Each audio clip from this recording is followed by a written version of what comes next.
ध्यान से सब कुछ जानकर राजा शिखीध्वज का आश्चर्यचकित होना और प्रशंसा पूर्वक चुड़ाला का आलिंगन करना, उसके साथ रात बिताना, प्रातःकाल संकल्प जनित सेना के साथ दोनों का नगर में आना और 10,000 वर्षों तक राज्य करके विदेह मुक्त होना।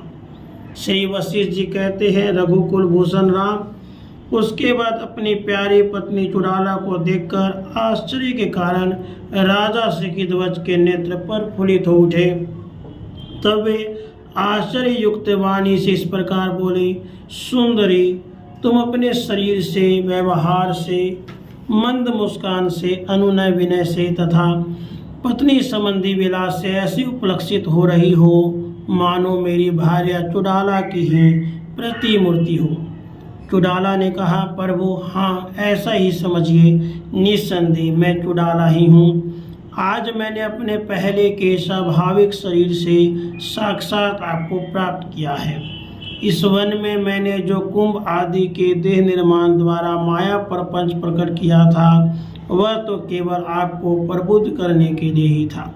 महाराज, जब आप मोहवश राज्य का परित्याग करके तपस्या के लिए वन में चले आए, तभी से मैं आपको ज्ञान संपन्न बनाने के लिए प्रयत्न कर रही थी। भूपते, इस कुंभ वेश से मैंने ही आपको प्रबुद्ध किया है। मैंने माया द्वारा जो कुंभ, मदनिका आदि केसरी निर्माण किए थे, उसका एकमात्र प्रयोजन आपको प्रबुद्ध करना ही था। वास्तव में कुंभ आदि कुछ भी सत्य नहीं है। राजन, यदि मेरी बातों पर विश्वास न आता हो तो अब तो आप जानने योग्य परमात्मा को जान चुके हैं। अतः ध्यान लगाने से आप यह सारा दृश्य अविकल रूप से देख सकेंगे। इसलिए तत्वज्ञ, अब शीघ्र ही ध्यान लगाकर देखिए। चुड़ाला के ऐसा कहने पर राजा आसन लगाकर बैठ गए और ध्यान द्वारा उन्होंने अपना सारा वृत्तांत अच्छी तरह से जान लिया। मुहूर्त मात्र के ध्यान से ही राजा ने राज्य परित्याग से लेकर चुड़ाला के साक्षात्कार पर्यंत अपने विषय में जितनी घटनाएं घटी थी, उन सबको प्रत्यक्ष रूप से देख लिया। उसके बाद समाधि भंग हो जाने पर हर्षातिरेक से राजा के नेत्र कमल विकसित हो उठे, भुजाएं रोमांच के कारण उज्ज्वल हो गई। उन्होंने तुरंत ही दोनों ही भुजाओं को फैलाकर अपनी प्रियतमा पत्नी चुड़ाला का गाढ़ आलिंगन किया। उस समय स्नेह घनीभूत होकर टपक रहा था, आंखों से प्रेमाश्रु झर रहे थे और प्रेम स्फुरित हो रहा था। उसके बाद शिखीध्वज ने कहा, प्रिय, तुम बाल चंद्रमा के समान सुंदरी हो, फिर भी तुमने अपने पति के लिए चीरकाल तक कितना दारुण कष्ट उठाया है। मैं इस दुस्तर भवकूप में डूब रहा था। तुमने अपनी जिस सत्वमयी बुद्धि के आश्रय से मेरा उससे उद्धार किया है, तुम्हारी उस बुद्धि की उपमा भला किससे दी जा सकती है। वह अनुपमेय है। सुंदरी, अलौकिक सौंदर्य वाली नारियों में धी, श्री, कांति, क्षमा, मैत्री और करुणा आदि उत्तम रूपवती मानी जाती हैं, परंतु तुम तो उन सभी में मुख्य प्रतीत हो रही हो। तुमने घोर प्रयत्न करके मुझे ज्ञान संपन्न बनाया है। इस उपकार के बदले में मैं ऐसा कौन सा कार्य करूं जिससे तुम्हारा मन प्रसन्न हो। प्रिय, जो कुलीन स्त्रियां होती हैं, वे उद्योग परायण होकर अनादिकाल से चले आते हुए अत्यंत गहन से भी गहन मोह रूपी सागर में पड़े अपने पति का उद्धार कर ही लेती हैं। यहाँ तक कि कुलांगनाएं अपने पति के लिए सखा, भ्राता, सुहृद, भृत्य, शिक्षक, मित्र, धन, सुख, शास्त्र, घर, दास आदि सब कुछ बन जाती है। अतः जिनमें इहलोक तथा परलोक दोनों का संपूर्ण सुख प्रतिष्ठित है, उन कुलांगनाओं का सभी प्रयत्नों द्वारा सर्वदा सम्यक रूप से आदर सत्कार करना चाहिए। रूप, सौजन्य और उत्तम उत्तम गुण रूपी रत्नों से भूषित प्रिय, तुम पतिव्रता सती हो। तुम्हारी सारी इच्छाएं शांत हो गई हैं और तुम संसार सागर से पार हो चुकी हो। ऐसी दशा में तुम्हारी सुपकार का प्रतिशोध मैं कैसे कर सकूंगा। तब चुड़ाला बोली, पतिदेव, बारंबार शुष्क क्रियाजाल में फंसकर जब आपका आत्मा व्याकुल हो जाता था तब उसे देखकर मैं आपके लिए अत्यंत चिंतातुर हो जाती थी। इसलिए आपकी आत्मा को ज्ञान संपन्न बनाकर मैंने अपना ही तो सुवासित किया है, अपनी चिंता का तो नाश किया है। इसमें आपका क्या उपकार किया? आप तो व्यर्थ ही इस बात को लेकर मेरी प्रशंसा कर रहे हैं। सिखी ध्वज ने कहा, परारोही, ठीक है, तुम जिस प्रकार के शुभ स्वाद का संपादन कर रही हो वैसा ही स्वाद सभी कुलांगनाएं सिद्ध करें। चुड़ाला बोली, देव, या करूं या न करूं, इसे प्राप्त करूं, इस प्रकार की बुद्धि की अपक्व दशा जनित कोमलता रूप जो स्थिति है उसका आप क्या अपने अंदर उपहास करते हैं? क्योंकि जैसे आकाश में पर्वत नहीं दिख पड़ते उसी प्रकार आप में वे पहले के तुच्छ तृष्णाओं का समूह तथा कुत्सित संकल्प रूपी कल्पनाएं अब दृष्टिगोचर नहीं हो रही है। प्रियतम, अब आपका कैसा स्वरूप बन गया है?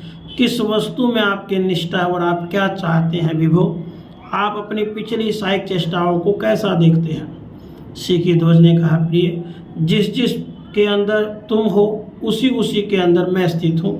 मैं इच्छा और सप्रिया से एक देशता से रहित हो गया हूँ। आकाश के समान निर्मल हूँ, शांत हूँ, वास्तविक परमात्मा स्वरूप परमात्मा हूँ। भ्रमलोचने, मैं समस्त वस्तुओं के निष्ठा से मुक्त एकमात्र चिन्मय परमात्मा स्वरूप हूँ। पतिवर्ते, जो तत्वस्तु सच्चिदानंद घन ब्रह्म है वही मैं हूँ। इसके अतिरिक्त मैं वो कुछ नहीं कह सकता। तरंग सदृश चंचल कटाक्ष वाली प्रिय, तुम मेरी गुरु हो, अतः मैं तुम्हें नमस्कार करता हूँ। तुम्हारी कृपा से मैं इस भवसागर से पार हो पाया हूँ। अब मैं शांत अपने ब्रह्म स्वरूप में स्थित कोमल प्रयत्नशील आसक्ति और एक देशता से रहित सर्वव्यापक और वास्तव में सबसे अतीत निर्मल आकाश की तरह स्थित हूँ। चुड़ाला बोली, प्राणनाथ, आप तो महान सत्व संपन्न तथा मेरे हृदय वल्लभ हैं। आपकी बुद्धि अगाध है। प्रभु बतलाइए, ऐसी दशा में अब आप क्या चाहते हैं? सिखी ध्वज ने कहा, कृष्णांगी, चित्त के इच्छा और आसक्ति से रहित हो जाने कारण मैं प्रारब्धानुसार न्यायता प्राप्त वस्तु की न तो प्रशंसा करता हूँ और न ही निंदा करता हूँ। अतः तुम्हारी जैसी इच्छा हो वैसा ही करो। चुड़ाला बोली, जीवन मुक्त स्वरूप महाबाहु, यदि ऐसी बात है तो अब आप मेरा मत सुनिए और उसे सुनकर तदनुकाल आचरण कीजिए। महाराज, सर्वत्र अद्वैत का बोध होने से हम लोगों के अज्ञान का विनाश हो गया है। अतः अब हम लोग सारी इच्छाओं से मुक्त होकर आकाश की तरह निर्मल रूप में स्थित हैं। प्रभु, इस समय राज्य शासन द्वारा क्रमशः अपनी अवशिष्ट आयु बिताकर कुछ काल के बाद हम लोग विदा मुक्त हो जाएंगे। इसलिए नाथ, अब आप अपने नगर में लौट चलिए और राज सिंहासन पर बैठकर राज का संभालिए। रमणियों के भूषण स्वरूपा मैं आपकी पटरानी होकर रहूंगी। राजा, न तो मुझे भोग की इच्छा है और न विभूतियों की। मैं तो स्वभाव पर जो कुछ भी न्यायता प्राप्त हो जाता है उसी से निर्वाह करती हूँ। यह स्वर्ग, राज्य अथवा क्रिया कोई मेरे लिए सुखदायक नहीं है। मैं तो अपने स्वरूप में स्थित होकर उसी के व्यापार से युक्त हो अपनी वास्तविक स्थिति के अनुसार बिना किसी शोभ के स्थित रहती हूँ।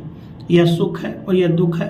इस द्वंद्व के नष्ट हो जाने के साथ ही साथ मैं शांत परम पद में सुखपूर्वक रहती हूँ। सिखी ध्वज ने कहा, विशाल नेत्रों वाली प्रिय, तुमने अपनी निर्विकार बुद्धि से जो कुछ कहा है वह ठीक ही है। हमें राज्य के ग्रहण अथवा त्याग से क्या प्रयोजन है? हम लोग सांसारिक सुख दुख की चिंता और मत्सर से रहित, मत्सर शून्य और ब्रह्म स्वरूप में स्थित हुए यथा प्राप्त स्थिति के अनुसार निवास करेंगे। इस प्रकार वहाँ उन दोनों निर्दोष एवं प्रेमी पति पत्नी के बहुत देर तक परस्पर वार्तालाप करते हुए सायंकाल हो गया। तब उन दोनों ने उठकर अपना दैनिक कार्य संपन्न किया। वे दोनों जीवन मुक्त तो थे ही, अतः स्वर्ग की सिद्धि का अनादर करके सर्वथा संचित हो वे दोनों एक ही सैया पर बैठ गए। उनकी वह रातें तरह तरह के प्रेम भरी चेष्टाओं की पूर्ति में ही बीत गई। श्री वशिष्ठ जी कहते, रघुनंदन, उसके बाद प्रातःकाल होने पर वे प्रेमी दंपति उस सुंदर कंदरा में बिछे हुए कोमल एवं चिकने पत्तों के आसन पर उठकर बैठ गए। उस समय चुड़ाला ने कहा, प्रभु, आपका यह शांत तेजस स्वरूप केवल मुनियों के योग्य है, अतः इसका परित्याग करके अब आपको इंद्र आदि अष्ट लोकपालों के समान तेजस्वी रूप धारण करना चाहिए उस वन में चुड़ाला के यूँ कहने पर राजा सिखीध्वज ने ठीक है ऐसा ही करूँगा यूँ कहकर महाराज का स्वरूप धारण कर लिया और अपनी प्रिया चुड़ाला से कहा, कमल दल के समान नेत्रों वाली प्राण वल्लभे, अब तुम्हें चाहिए कि क्षण भर में ही अपने सत्य संकल्प से महान वैभव से युक्त विशाल सैन्य दल एकत्र कर दो। अपने पति की यह बात सुनकर सुंदरी चुड़ाला ने जो ही सेना का संकल्प किया तो ही उन दोनों ने देखा कि एक विशाल सेना सामने प्रत्यक्ष खड़ी है जिसने उस कानन को ठसाठस भर दिया है। वह हाथी घोड़ों से भरी पूरी है, पताकाओं से आकाश को पूर्ण सा कर रही है, जिसकी तुरही आदि के शब्द पर्वतों के गुफाओं तथा गहन कोटरों को प्रतिध्वनित कर रहे हैं। तब उस सेना में जिसके चारों राजा लोग मंडलाकार में खड़े थे तथा हष्ट पुष्ट सामंत जिसकी रक्षा कर रहे थे, ऐसे एक मध्यस्थावी गजराज की पीठ पर वे राज दंपति सवार हुए। उसके बाद अपने प्रियतमा महारानी सहित महाबली राजा सिखीध्वज ने पैदल सैनिकों तथा रथों से खचाखच भरी हुई उस विशाल सेना के साथ उस वन से प्रस्थान किया। उस महेंद्र पर्वत से चलकर राजा सिखीध्वज मार्ग में काननों सहित पर्वत, देश, नदी और ग्रामों को देखते हुए तथा अपना सारा वृत्तांत एवं तदनंतर्गत घटनास्थल अपनी प्रिया चुड़ाला को दिखाते हुए थोड़े ही समय के बाद अपनी पुरी में जा पहुँचे, जो स्वर्ग के समान शोभायमान हो रही थी। वहां पहुंचने पर जय जयकार के तुमुलनाद से जब राजा के सामान्य सामंतों को पता लगा कि महाराज पधार रहे हैं, तब वे उनके स्वागत के लिए सेना लेकर नगर से बाहर निकले। उस समय तुरही के तुमुलनाद से निनादित हुई दोनों सेनाएं एकमेक हो गई। उसके बाद राजा सिखीध्वज ने उन दोनों सेनाओं के साथ नगर में प्रवेश किया। उस समय नगर की नारियां राजा के ऊपर अंजलि भर भर कर लाजा और पुष्पों की वर्षा कर रही थी। राजा सिखीध्वज व्यापारियों के मार्ग को जो उत्तरोत्तर परम रमणीय था देखते हुए राजमहल में प्रविष्ट हुए। वह महल ध्वजा पताकाओं से खूब सजाया गया था और राजा के योग्य सारी मांगलिक वस्तुओं से संपन्न था। वहाँ राजा ने नमस्कार करते हुए प्रजा वर्ग का भली भांति सम्मान किया। इस प्रकार 7 दिनों तक नगर में बड़े धूमधाम के साथ उत्सव मनाकर राजा अपने अंतःपुर में निवास करते हुए अपने राज्य का पालन करने लगे। श्री राम इस प्रकार भूतल पर चुड़ाला के साथ 10,000 वर्षों तक राज्य करने के बाद राजा का देहावसान हो गया। वे महाबुद्धिमान नरेश इस शरीर को त्याग कर परम पद स्वरूप निर्वाण को प्राप्त हो गए। श्री राम राजा सिखीध्वज के भय और विषाद नष्ट हो गए थे, मान और मात्सर्य से वे रहित हो गए थे तथा वे न्याय युक्त प्राप्त शास्त्रोक्त स्वाभाविक कर्मों का संपादन करने वाले थे। भोगों में उनकी वैराग्य बुद्धि हो गई थी और वे सब में समरूप ब्रह्म दृष्टि से युक्त हो गए थे। इस प्रकार उपयुक्त बोध के द्वारा उन्होंने मृत्यु को जन्म मरण को जीतकर 10,000 वर्षों तक एक छत्र राज्य किया था। राधे कृष्ण, राधे कृष्ण।